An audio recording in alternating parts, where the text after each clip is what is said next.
दोस्तों, सक्सेस होने के लिए सबसे महत्वपूर्ण शर्त क्या है? जैसा कि आज हम जानते हैं कि हम इंफॉर्मेशन टेक्नोलॉजी के युग में हैं और हमारे पास किताबों की नॉलेज अच्छी खासी है। एनसीईआरटीज़ पढ़नी है, रेफरेंस बुक्स पढ़ना है, या तमाम जो इन्फॉर्मेशंस हैं आज इंटरनेट पे अवेलेबल है। लेकिन इतना होने के बावजूद हम उसे सीख क्यों नहीं पाते? हम उसे पढ़ क्यों नहीं पाते? हम उसको सफलता का आधार क्यों नहीं बना पाते? इस वीडियो में मैं इस विषय में बात करूंगा और बहुत ध्यान से इन तथ्यों को समझते जाइएगा और शायद आपकी ज़िंदगी का जो सुनहरा दरवाज़ा है वो इस वीडियो के माध्यम से खुल सकता है। दोस्तों, प्राचीन काल से ही ये बहुत बड़ा नियम रहा है कि हम तभी अपना उत्थान कर सकते हैं जब हमारे पास नई नॉलेज सीखने की क्षमता हो, नया ज्ञान प्राप्त करने की क्षमता हो। और ज्ञान प्राप्त करने के लिए जो सबसे पहली और मस्ट जो शर्त है वो है आपका जिज्ञासु होना, यानी आपका क्यूरियस होना। जब तक आप जिज्ञासु नहीं होंगे तब तक आप कभी भी कोई नया ज्ञान या नई सूचना को ग्रहण नहीं कर सकते, आप उसे अपनी तरफ आकर्षित नहीं कर सकते। मैं इस बात को समझाने के लिए एक एग्जाम्पल लेता हूं जिसकी गहराई को आप समझने का प्रयास करिएगा। मान लीजिए आपके सामने भूसे का एक ढेर है और उसमें से आपको लोहे की एक सुई ढूंढनी है। अब इस सुई को ढूंढने का पहला तरीका यह है कि आप एक एक तिनके को हटाते जाएं और फिर अंत में जो सुई है उसे प्राप्त करें। यह बहुत ही मुश्किल तरीका है, बहुत बड़ी मात्रा में आपका समय बर्बाद हो सकता है और यह भी संभावना है कि आप कामयाब होने से पहले ही थक जाएं और सुई को ढूंढना बंद कर दें, और ज़्यादातर केसेस में यही होता है। दूसरा तरीका है कि आप एक शक्तिशाली चुंबक लें, मैग्नेट, और भूसे के ढेर में घुमाएं। चुंबक के प्रभाव में सुई स्वयं ही उसकी तरफ आकर्षित हो जाएगी और आप सुई को आसानी से ढूंढ लेंगे। अब हम इस उदाहरण को ज्ञान को सीखने की, ज्ञान प्राप्त करने की प्रोसेस के साथ जोड़कर देखते हैं। आज हम लोग इन्फॉर्मेशन की दुनिया में रहते हैं। इन्फॉर्मेशन युग में अपार सूचनाएं हमारे चारों तरफ फैली हुई हैं, चाहे वो इंटरनेट पे हो, व्हाट्सएप, टेलीग्राम, हर जगह पर। लेकिन हमारा ज्ञान तो सूचनाओं के दिमाग में चक्की में पीसने से प्राप्त होता है। नॉलेज डायरेक्टली हमें एक्वायर नहीं होती है। जो इन्फॉर्मेशन हमें मिलती है हम उसको पहले मथते हैं अपने दिमाग में, फिर उसका एक गाढ़ा रस निकालते हैं, यानी सूचनाओं का जो नेक्टर होता है, गाढ़ा रस होता है, उसी को हम लोग ज्ञान कहते हैं। पर इतनी सूचनाओं में कौन सी मेरे काम की है, कौन सी इंफॉर्मेशन मेरे काम की है और किसको मैं मेहनत से ज्ञान में बदल सकता हूं, यह जानना बहुत जरूरी है। और इसके लिए आपके सामने दो तरीके हैं। पहला, हर एक इंफॉर्मेशन को पढ़ना शुरू कर दीजिए, उसे जानिए, लेकिन इसमें आपको बहुत मेहनत लगेगी और आप बहुत ज़्यादा आपका समय बर्बाद होगा और हो सकता है कि आप लक्ष्य प्राप्त करने से पहले थक जाएं। और स्टडीज़ कहती हैं कि ज़्यादातर लोग यही करते हैं, जहां पर पहली लाइन से वो पढ़ना शुरू कर देते हैं बिना उद्देश्य को जाने। दूसरा तरीका है कि आप अपने दिमाग को एक शक्तिशाली चुंबक में बदल लें और महत्वपूर्ण इंफॉर्मेशन को अपनी तरफ खींच कर लेकर आएं। यह बहुत प्रैक्टिकल तरीका है। दिमाग को चुंबक में बदलने की इस प्रक्रिया को जिज्ञासु होना कहते हैं, यानी आपका माइंड जो है एक मैग्नेट में कन्वर्ट होता है और जो इन्फॉर्मेशन आपको काम की है उसको आप अपनी तरफ खींच कर लेकर आते हैं। आपकी नज़रें उन तरफ चली जाती हैं जो इन्फॉर्मेशन आपकी परीक्षा या आपके मकसद के लिए बहुत इंपॉर्टेंट हो सकता है। याद रखिएगा, इसमें मकसद बहुत इंपॉर्टेंट है। एक किताब या एक इन्फॉर्मेशन एक यूनिवर्सिटी में पढ़ने वाले बच्चे के लिए अलग हो सकती है और यूपीएससी की प्रिपरेशन करने वाले स्टूडेंट के लिए अलग हो सकती है। अब हम बात करते हैं कि ये चुंबक कैसे पैदा किए जाते हैं। अगर आप बिगिनर हैं तो सबसे बड़ी बात है कि आपके अंदर प्रश्न पूछने की क्षमता होनी चाहिए। अपने माइंड में वो क्वेश्चन आप रिपीट करेंगे। जैसे आईएएस टॉपर अदापा कार्तिक ने अपने एक बार सेमिनार में कहा था कि मेरे पास कुछ सेवक हैं जिसकी वजह से मैं इस एग्जाम को टॉप कर पाया। और उनसे पूछा गया वो कौन से आपके जो हैं सर्वेंट हैं, कौन से आपके इंपॉर्टेंट हेल्पर हैं। तो उन्होंने कहा पहला है क्या, फिर क्यों, कैसे, किस लिए, कब, किसका, इत्यादि। यानी कि मैं जब किसी इंफॉर्मेशन को पढ़ता हूं तो मैं सबसे पहले इन प्रश्नों की एक श्रेणी तैयार करता हूं और इसके हिसाब से मैं अपनी सूचनाओं को नॉलेज में कन्वर्ट करता हूं। यानी अगर आप बिगिनर हैं तो आप सबसे पहले इन प्रश्नों की एक श्रृंखला बनाइए कि मैं क्या पढ़ रहा हूं, मैं क्यों पढ़ रहा हूं, मेरा उद्देश्य क्या है, मैं इसको जो है वो पढ़ने का जो है मेरा जो अंतिम ध्येय है वो क्या होगा। किसी सूचना को पढ़ने के साथ ही जब आप इन प्रश्नों को अपने दिमाग में फ्रेम करते हैं तो हमारी नज़रें उन सूचनाओं से अपने काम की सूचना निकालना शुरू कर देती है। यानी ढेर सारी इन्फॉर्मेशन में हमारे काम की इन्फॉर्मेशन हमारे पास निकलनी शुरू हो जाती है। आप अपने विषय के साथ जुड़कर उसके बारे में चिंतन शुरू करना शुरू कर देते हैं, यानी आप अपने सब्जेक्ट के साथ अटैच हो जाते हैं। और याद रखिएगा, यही नॉलेज को एक्वायर करने की पहली और सबसे ज़रूरी शर्त है। हम में से ज़्यादातर लोग एक्चुअली में पैसिव लर्निंग करते हैं। किताबें खुली होती हैं, हम उसे पढ़ रहे होते हैं, लेकिन हम उसके साथ अटैच और इन्वॉल्व नहीं हो पाते हैं। और जब तक आप इन्वॉल्व नहीं होंगे तब तक आप कभी भी अपनी सफलता की शुरुआत नहीं कर पाएंगे। आइए अब हम इसके दूसरे चरण के बारे में बात करते हैं। जैसे जैसे आपके प्रश्न पूछने की आदतें बनती जाएंगी, जब आप हर किसी भी डॉक्यूमेंट के साथ आप जो है वो क्वेश्चन पूछना शुरू कर देंगे, तो धीरे धीरे आपके प्रश्नों की यानी आपका मैग्नेट और पावरफुल हो जाना चाहिए, आपके प्रश्नों की गहराई बढ़ जानी चाहिए। जैसे फॉर एग्जांपल कि मेरे पढ़ने का विषय क्या है, मैं किस टॉपिक को पढ़ने जा रहा हूँ। सपोज दैट मैं गांधी को पढ़ने जा रहा हूँ या भारत का स्वतंत्रता संग्राम पढ़ने जा रहा हूँ, तो मेरा दिमाग में एक फ्रेम होना चाहिए कि मेरा जो ये पढ़ने का सब्जेक्ट है वो क्या है, और इसके साथ ही उसका जो पूरा एक चित्रण है वो आपके दिमाग में आ जाना चाहिए। दूसरा कि जो बात हो रही है, जिस टॉपिक को मैं पढ़ने जा रहा हूँ, उसका कारण क्या है, क्या रीज़न था कि गांधी को ये आंदोलन करना पड़ा, या गांधी ये स्वतंत्रता संग्राम में हमें क्यों उतरना पड़ा। तो आप उन कारणों का एक फ्रेमवर्क प्रिपेयर करेंगे कि वो आखिर रीज़न क्या थे, वो सोशियो इकोनॉमिक रीज़न क्या थे, सोशियो पॉलिटिकल रीज़न क्या थे, सोशियो रिलीजियस रीज़न क्या थे। आप इनकी एक लिस्टिंग तैयार करेंगे। दूसरा, इसकी प्रक्रिया क्या थी, प्रोसेस क्या थी। क्या ऐसे गांधी ने कहा कि चलो भाई आंदोलन करते हैं, सब लोग आंदोलन में खड़े हो गए।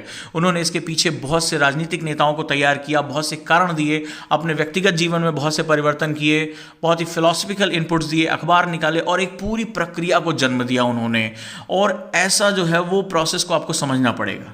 इसके बाद अगले चरण में आप जाते हैं और इवेल्युएट करते हैं कि इसका महत्व क्या है, मैं जो चीज़ पढ़ रहा हूँ उसका इंपॉर्टेंस क्या है। इंपॉर्टेंस के टाइम में आप अपने आप को उस सब्जेक्ट से निकालते हुए आप उसकी सभी चीज़ों के बारे में एनालाइज करते हैं। और जब आप ये कर रहे होंगे तो आप एक्चुअली में अपने सब्जेक्ट के साथ अटैच हो चुके होंगे, और यही अटैचमेंट बेसिकली नॉलेज को सीखने की पहली चरण है।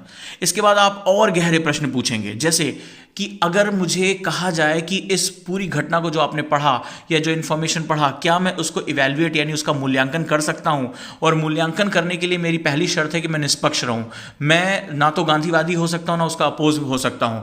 मैं एक निष्पक्ष रूप से जो भी घटनाएं हुई, क्या मैं उसको इवैल्यूएट कर सकता हूं। और इवैल्यूएशन करने की प्रोसेस तो एक बहुत ही डीपर प्रोसेस होती है, जहां वास्तव में अपने ज्ञान को आप बहुत ऊंचाइयों पर लेकर जाते हैं। और जो स्टूडेंट इस लेवल तक पहुंच जाता है उसके लिए उसकी किताबें, उसकी इंफॉर्मेशन उसकी दोस्त बन जाती हैं। वो किसी भी किताब को वो ग्रहण करके न सिर्फ अपना जो एग्जाम क्रैक कर सकता है, साथ ही साथ अपनी सफलता का आधार रख सकता है।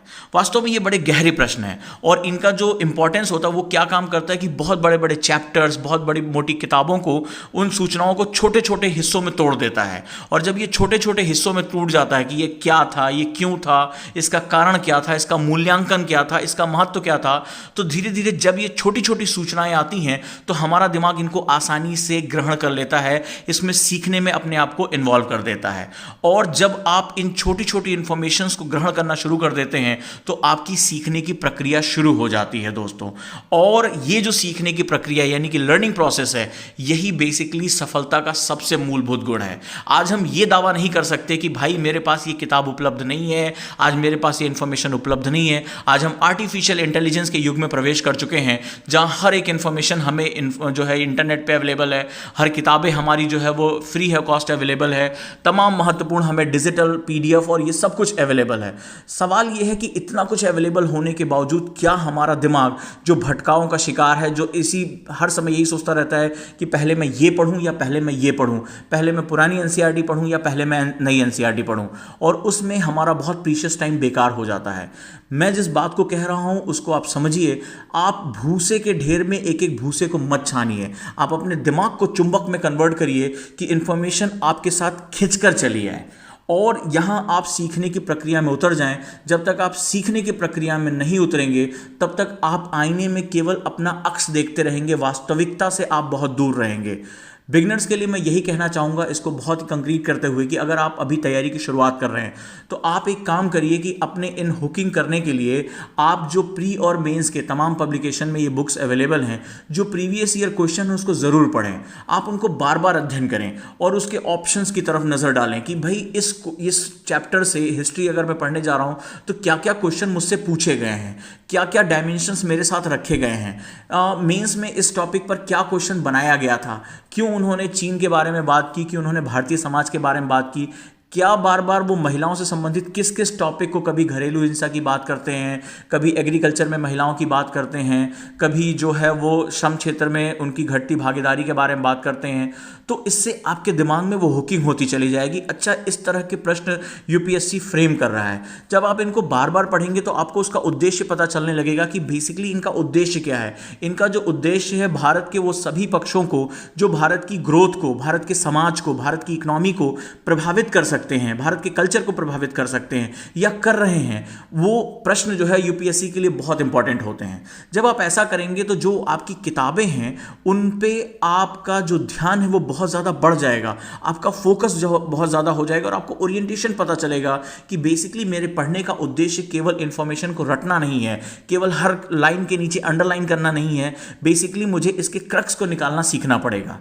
ध्यान रखिएगा, पढ़ने का उद्देश्य एक परम शक्ति है, एक बहुत बड़ी पावर है। आपको अगर उद्देश्य पता नहीं होगा तो जो स्टूडेंट इसलिए पढ़ रहा है क्योंकि उसको आगे चलकर हिस्ट्री में पीएचडी करनी है, पोस्ट ग्रेजुएशन या आगे जो है रिसर्च करना है, तो उसका उद्देश्य रहेगा अपना एक खास विषय पर दक्षता रखना। लेकिन जो यूपीएससी की तैयारी कर रहा है वो सेम इंफॉर्मेशन को एक एग्जाम को क्रैक करने के लिए और अपने भारत के निर्माण के लिए जो है वो इस्तेमाल करेगा, उसका उद्देश्य बिल्कुल अलग है। जब वो क्वेश्चन पूछेगा तो यही क्वेश्चन पूछेगा कि मुझे इतिहास क्यों पढ़ना है, एक सिविल सर्वेंट को इतिहास की जानकारी होना क्यों जरूरी है, मैं आने वाले सर्विसेज में जब मैं एक जो है कलेक्टर बनकर या एक पुलिस अधिकारी बनकर जाऊंगा तो मुझे इस इंफॉर्मेशन को कैसे यूज करना है। ये जो एक बारीक अंतर होता है, 99% स्टूडेंट को इसके बारे में नहीं पता होता है। वो एक रैट रेस में, एक चूहों की दौड़ में शामिल हो जाते हैं कि और वही क्वेश्चन पूछते हैं मुझे बताइए किताब कौन सी पढ़नी है, लेकिन वो ये नहीं जानते हैं कि मुझे किताब कैसे पढ़नी है और मुझे किताब क्यों पढ़नी है। ये जो क्यों शब्द है वो आपके बीच में जो बहुत बड़ी लाइन ड्रॉ करता है, जो सफलता और असफलता को तय करता है। साल 2 साल पढ़ने के बावजूद भी आपको उद्देश्य नहीं पता चलता कि मुझे ये किताब क्यों पढ़नी है, मेरे आईएएस ऑफिसर बनने में इसकी क्या भूमिका है। तो जो मैंने आज आपको उद्देश्य बताया, अपने दिमाग को चुंबक में कन्वर्ट करो, अन्यथा जिंदगी भर भूसे के ढेर को छानते रह जाओगे और सुई नहीं ढूंढ पाओगे। लेकिन यूपीएससी में आपको अपने दिमाग को चुंबक के रूप में परिवर्तित करके सुई को खुद अपनी तरफ आकर्षित करना है। मेरी अगर आप तक बात पहुंची हो तो इस वीडियो को लाइक करिए, इसे ज़्यादा से ज़्यादा दोस्तों तक शेयर करिए और हमारी पूरी फैकल्टीज़ के साथ जुड़े रहने के लिए आज आपके पास 2 मंच हैं। एक हमारा एनी टाइम लर्निंग ऐप जहां टीचर्स तमाम जो है वो फ्री कोर्सेज भी लेकर आ रहे हैं, और टेलीग्राम चैनल ओजांग आईएएस एकेडमी जहां सभी फैकल्टीज़ इतना एक्टिव हैं जो अपने कंटेंट खुद ही आप तक पहुंचा रही हैं। अब सूचनाओं की बात तो हो गई है, उसे नॉलेज में परिवर्तित करने के लिए कमर कस लीजिए। दोस्तों मिलता हूं अगले वीडियोस में, और इस वीडियो के नीचे दिए गए लिंक से आप any time learning app download करें और हमारा टेलीग्राम चैनल उसके साथ आप डाउनलोड करके उसका हिस्सा बने। उम्मीद करता हूं कि आपको ये वीडियो पसंद आई होगी, और अगले अपने प्रश्नों तक मुझे कमेंट बॉक्स में ज़रूर लिखें ताकि मैं उन पर वीडियो बनाकर आपकी मदद कर सकूं। धन्यवाद।